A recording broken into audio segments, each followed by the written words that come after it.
Em, oke.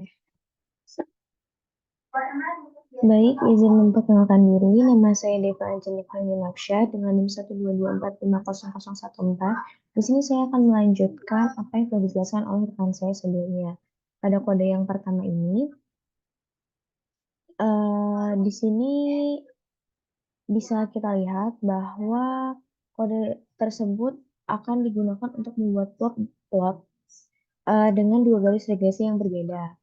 Nah, di sini ada fungsi atau kode plot h, wage, xlim sama dengan hlims, check sama dengan 0,5,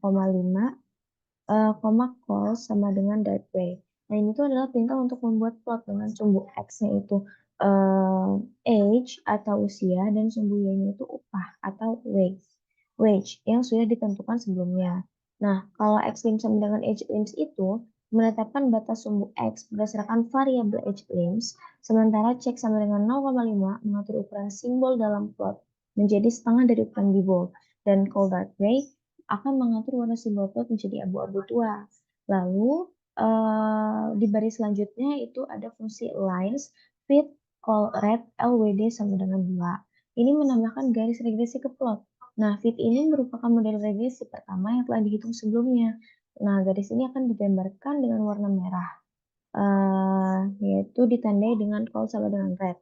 Lalu lebar garisnya itu 2, ditandai dengan LWD sama dengan 2. Lalu baris fungsi selanjutnya itu ada lines, fit 2, call blue, LWD sama dengan 2. Nah, ini menambahkan untuk garis regresi yang keduanya nih di plot. Nah, fit 2 ini model regresi yang kedua yang udah dihitung sebelumnya. Terus garisnya ini akan digambarkan dengan warna biru yang ditandai dengan call sama dengan blue, lalu lebar garisnya juga 2, ditandai dengan LWD sama dengan 2. Kemudian fungsi selanjutnya ada legend, dalam kurung top right, legend sama dengan C 16DF, 6,8DF, call sama dengan C, red blue, LT sama dengan 1, LWD sama dengan 2, check sama dengan 0,8. Ini kita akan menambahkan legenda nih ke plot. Legenda ini berisikan label untuk masing-masing garis regresi. Nah, kalau top right sendiri itu menunjukkan posisi legenda di bagian kanan atas plot. Nih, oke. Lalu legend C 16DF dan 6,8DF itu memberikan label untuk masing-masing garis regresi. Lalu call sama dengan C red blue itu untuk memberikan warna untuk masing-masing label. LTI sama dengan 1 itu akan mengatur jenis garis menjadi garis putus-putus. LWD sama dengan 2 seperti yang tadi itu untuk mengatur lebar garis legenda menjadi 2. Sementara checks 0,8 itu mengatur ukuran teks legenda menjadi 80% dari ukuran di bold. Nah, jadi dari fungsi ini langsung, dari kode ini langsung kita run aja.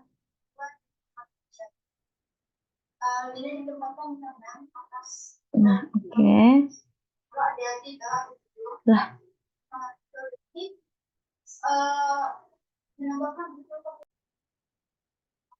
Nah, jadi dari rangkaian kode ini bisa langsung kita run aja untuk melihat outputnya. Oh, nggak bisa. Terus dari atas.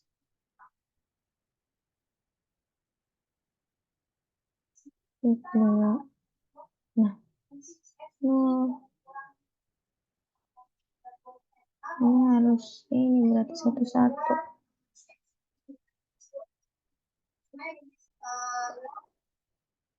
Baik. Nah, jadi dari serangkaian kode ini langsung kita run aja untuk melihat hasilnya. Nah, ini dia output dari kode ini berupa plot. Nah, jadi di plot ini sumbu X-nya adalah age atau usia dan sumbu Y-nya adalah wage atau gaji ya. Nah, jadi ini merupakan plot titik sebar. Dia menunjukkan hubungan antara si age ini dan juga wage, usia dan gaji untuk sekelompok individu.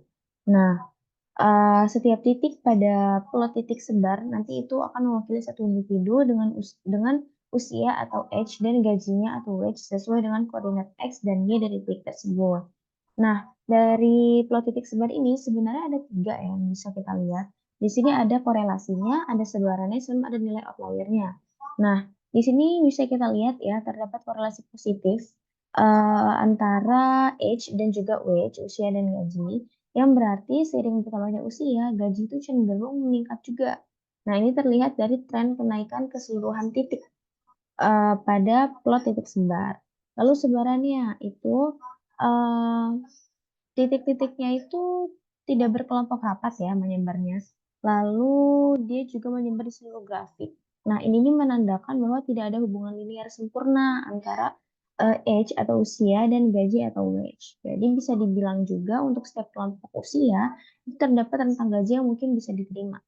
Nah, untuk nilai outlier sendiri, itu ada beberapa outlier ya. Ya, itu titik-titik yang emang jauh dari kumpulan data utama.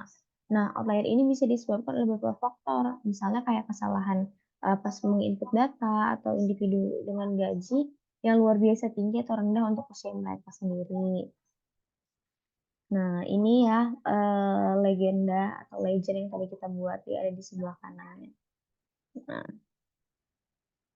kita next aja ke kode selanjutnya. Oke, kode ini.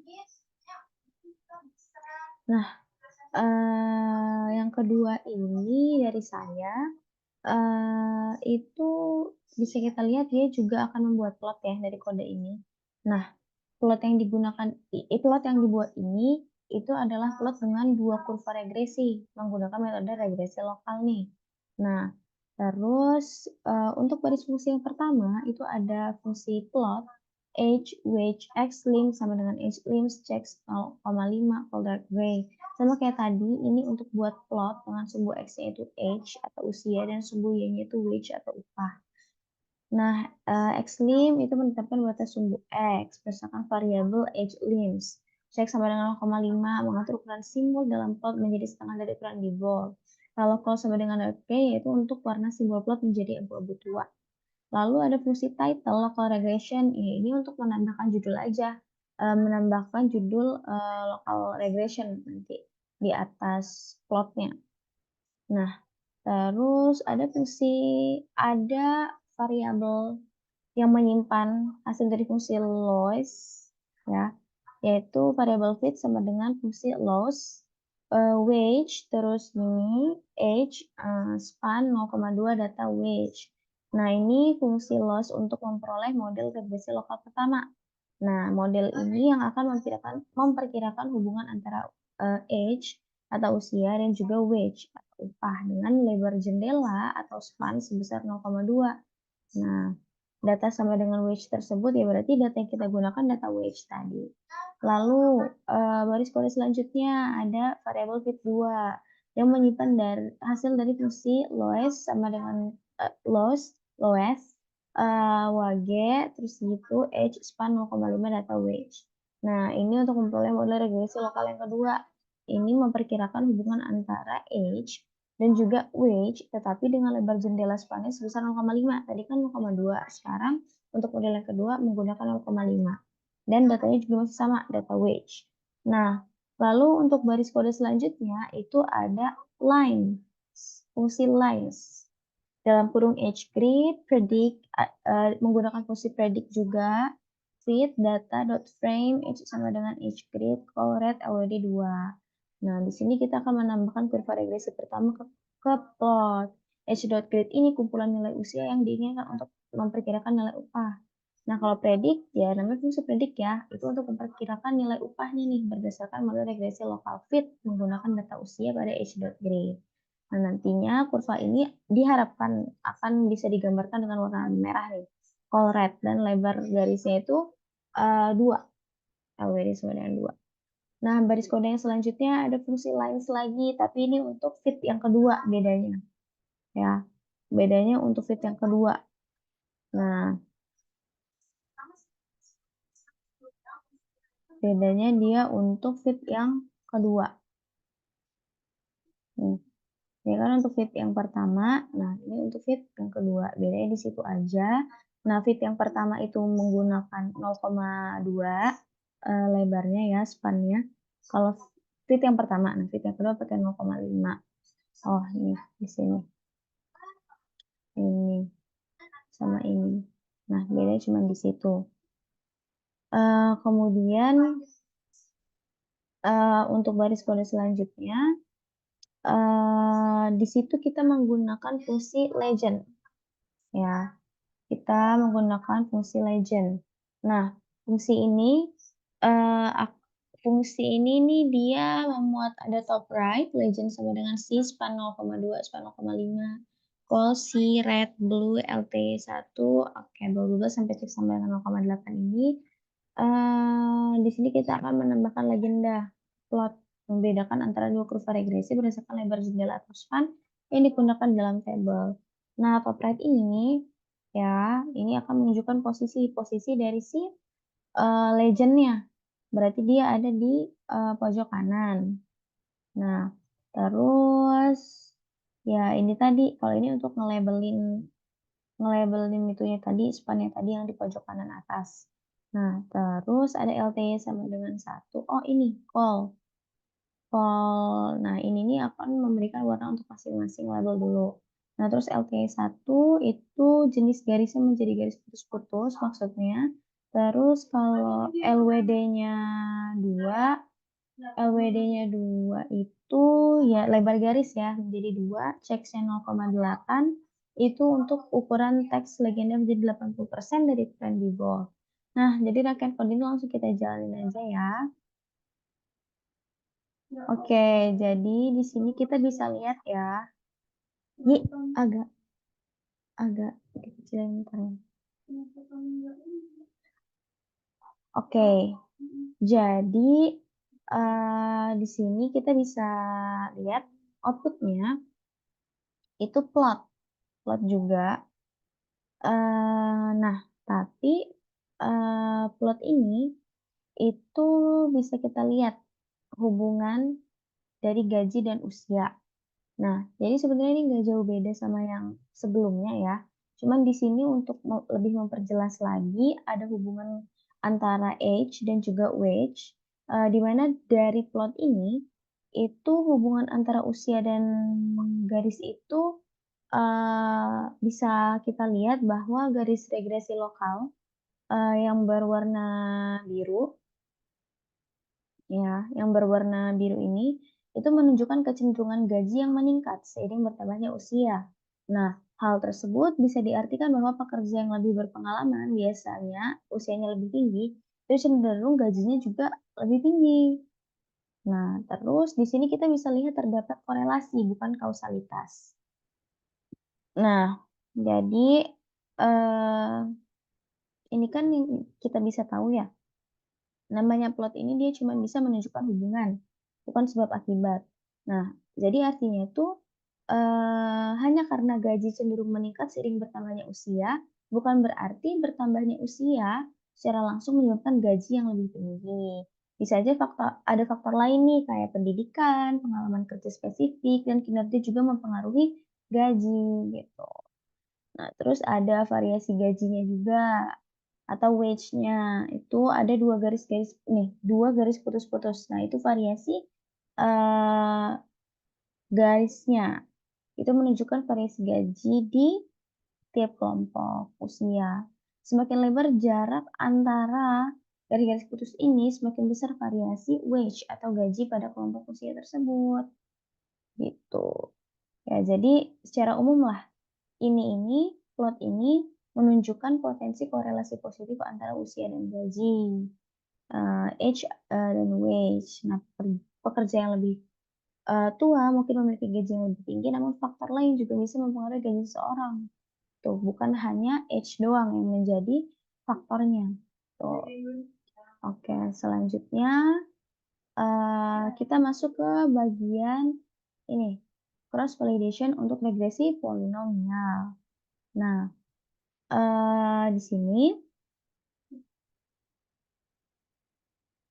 sini bisa kita lihat ya, di baris fungsi yang pertama itu ada setSheet 702 fungsi nah, fungsi setSheet ini itu untuk mengatur biji acak sehingga hasil yang dihasilkan dapat direproduksi. Nah, dengan kita mengatur biji acak ini, itu kita bisa memastikan bahwa hasilnya akan sama setiap kali kode dijalankan dengan biji acak yang sama. Nah, Terus di sini ada deltas, nih, sama dengan rep NA 10. Nah, kita akan membuat vektor deltas yang terdiri dari 10 elemen dengan nilai awal NA atau not available. Nah, lalu baris yang selanjutnya ada for dalam kurung I in 1 sampai 10.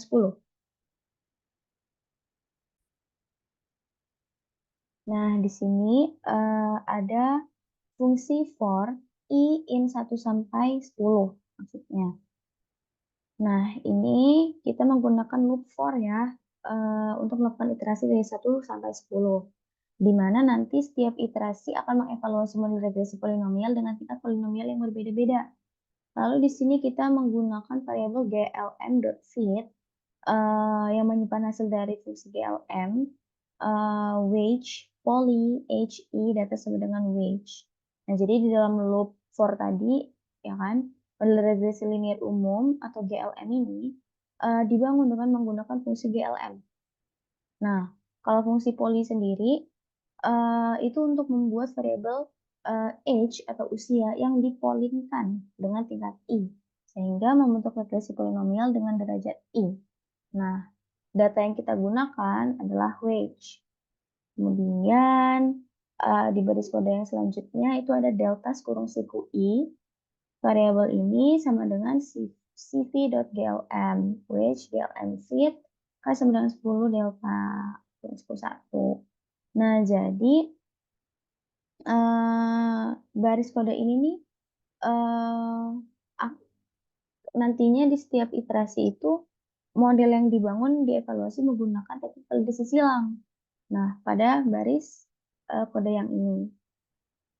Nah, dengan menggunakan fungsi cv.glm, kan, dari paket boot. Nah, ini akan menghitung nilai delta yang merupakan rata-rata dari selisih antara kesalahan silang dan kesalahan training untuk setiap lipatan atau fault dari validasi silang. Hasil evaluasi pertama diambil indeks 1. Nih, indeks 1 dan disimpan dalam vektor deltas. Lalu deltas ini ya akan berisi nilai delta untuk setiap tingkat polinomial yang dievaluasi, namun disebutkan kualitas model regresi polinomial pada tingkat tersebut dalam validasi silang. Di sekitaran kodenya. Nah, di sini ini ada outputnya ya, output dari kode ini. Nah, bisa kita lihat itu daftar angka. Daftar angka yang menunjukkan nilai delta untuk setiap tingkat polinomial. Nah, jadi untuk pengetahuan delta itu perbedaan antara upah rata-rata untuk karyawan pada usia tertentu dan upah rata-rata untuk karyawan pada usia rata-rata. Nah, di sini bisa kita lihat ya bahwa nilai deltanya itu positif semua. Di mana nilai delta positif ini menunjukkan bahwa karyawan pada usia tertentu dibayar lebih dari rata-rata. Gitu. Nah, dalam kasus ini kan semua positif ya. Ya udah, berarti memang dia menunjukkan bahwa karyawan pada semua usia itu dibayar lebih dari rata-rata. Seperti itu. Nah, kita lanjut ke kode yang selanjutnya. Ini, kode ini. Nah, plot. Berarti di sini kita akan membuat plot lagi. Nah, jadi di sini kita akan membuat plot dari nilai delta terhadap tingkat polinomial, serta menandai titik dengan nilai delta minimum dalam plot tersebut. Nah, di baris yang pertama ada fungsi plot, terus 1 sampai 10 delta x lab sama dengan degree, y lab sama dengan CV error type 1. Nah, ini adalah kode yang berisi perintah untuk membuat plot. Nah, di mana sumbu X ini tingkat polinomial 1 hingga 10. Nah, sumbu Y ini adalah nilai delta yang merupakan estimasi kesalahan validasi silang atau CV error. X lab sama dengan degree itu label sumbu X sebagai degree. Y lab CV error itu memberi label sumbu Y sebagai CV error. Dan type sama dengan, oh ini bukan 1 ya, ini type sama dengan L. menunjukkan bahwa plot akan menggunakan garis. Nah, pada baris kode yang selanjutnya itu ada D, ada variabel d.min, yang akan menyimpan hasil dari which.min deltas. Nah, jadi di sini kita akan menemukan indeks dari elemen terkecil dalam vektor deltas yang menyimpannya dalam variabel d.min. Nah, nantinya akan menunjukkan tingkat polinomial di mana nilai delta paling rendah tercapai, yang menunjukkan tingkat polinomial yang menghasilkan model terbaik berdasarkan validasi silang.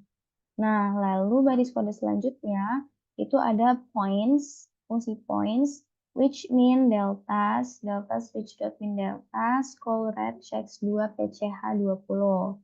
Nah, di sini akan menambahkan titik merah ke plot di titik di mana nilai delta minimum terjadi. Nah, kalau which.min deltas mengembalikan indeks dari elemen terkecil dalam vektor deltas. Nah, lalu deltas which min deltas itu mengembalikan nilai delta minimum itu sendiri. Call red berarti nanti titiknya akan menjadi berwarna merah. Checks 2, ukuran titiknya menjadi 2 kali lebih besar dari di volt. Nah, PCH20 itu tipe titik menjadi kotak. Nah, ini memberikan penekanan visual pada tingkat polinomial yang menghasilkan nilai delta minimum dalam plot. Nah, ini bisa langsung kita run aja untuk lihat outputnya. Oke, nih, ini dia. Jadi, sumbu X-nya itu ada degree, sumbu Y-nya ada CP error. Nah, dari sini bisa kita lihat bahwa grafik ini menunjukkan nilai CP error untuk model pada rentang waktu tertentu. Nilai CP error yang rendah menunjukkan bahwa model memiliki performa yang baik. Nah, jadi berdasarkan apa namanya plot ini ya dapat disimpulkan bahwa model memiliki performa yang terbaik pada 1620 dan performa yang terburuk pada 1660. Nah, performa model secara keseluruhan berada dalam rentang yang wajar, yaitu antara 0, antara 2 dan 10. Gitu. Lalu kita lanjut ke kode selanjutnya. Oke, di sini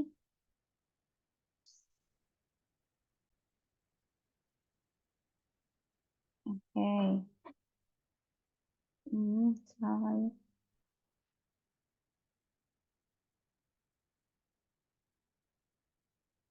Oke, kita lanjut. Oke. Nah, kode ini ya, ya bisa kita lihat, kode ini akan melakukan analisis variance untuk membandingkan model-model linearnya nih dengan tingkat polinomial yang berbeda. Nah, di sini ada LM1, variabel LM1, wage, age, data wage. Nah, jadi fungsi LM di sini untuk membangun model regresi linear dengan variabel respon wage dan prediktor tunggalnya age. Kemudian disimpan dalam variabel LM1. Terus LM2. Nah, di sini dia LM wage poly H2 data wage. Nah, ini langkah kedua dalam membuat model regresi. Nah, kalau fungsi poly sendiri itu untuk membuat variabel polinomial dari H dengan derajat 2. Nah, nanti hasilnya adalah regresi polinomial dengan derajat 2 dari H. Model ini disimpan dalam variabel LM2. Lalu variabel LM3 itu langkah yang serupa ya, di langkah 1 sama langkah 2 itu. Tapi di sini membuat regresi polinomialnya derajat 3 dari H. Nah, datanya tetap H, hasilnya disimpan di LM3. Nah, di LM4 sama. Di sini polinomialnya yang diubah jadi derajat 4. Nah, di LM5 itu polinomialnya jadi derajat 5. Nah, lalu di sini ada ANOVA LM1, LM2, LM3, LM4, LM5. Ya, itu kita melakukan analisis variance ANOVA untuk membandingkan kelima model regresi yang telah dibangun. Nanti hasilnya adalah tabel ANOVA yang menyajikan statistik UJF dan nilai P-nya untuk masing-masing model. Nah, analisisnya itu bisa aja membantu kita dalam menentukan penambahan kompleksitas model itu gimana gitu. Ini langsung kita run aja kodenya. Oke. Nah, ini ya. Nih, analysis of variance table. Jadi ini ada tabel ANOVA-nya. Nah, di sini bisa kita lihat dari tabel tersebut, model yang dibandingkan semuanya untuk variabel wage dengan age sebagai variabel independennya. Nah, lalu di sini bisa kita lihat, ini model satunya, ini model 2-nya, model 3, model 4, model 5. Nah, terus di sini kita ada nilai RS DF-nya, RSS, PDF, ada sum of square, ada nilai F sama nilai P-nya. Nah, untuk model 1, model 2, model 3, model 4, model 5. Nah,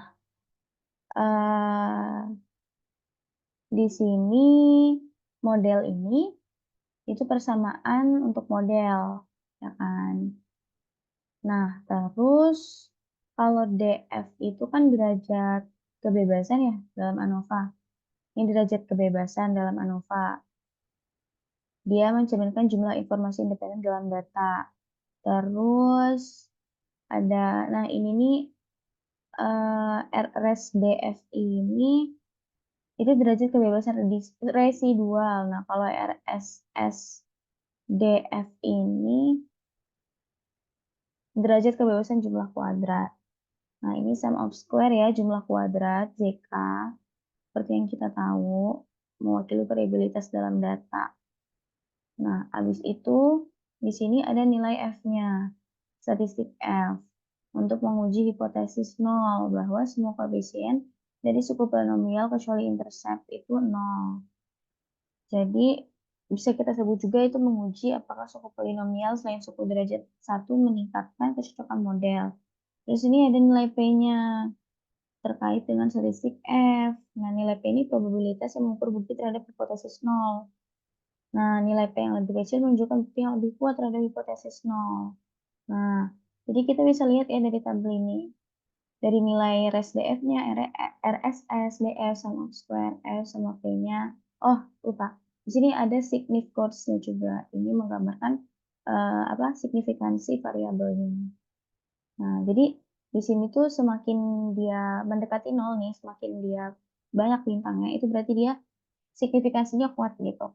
Nah, jadi kalau kita lihat dari tabel ini, kita dapat bahwa model kedua, yaitu gaji poli H2 itu dia memiliki nilai P terendah. Nih, memiliki nilai P terendah. Nih, dia negatif nilai P-nya. Yang kedua, ya benar. Nah, terus dia, gimana sih ini?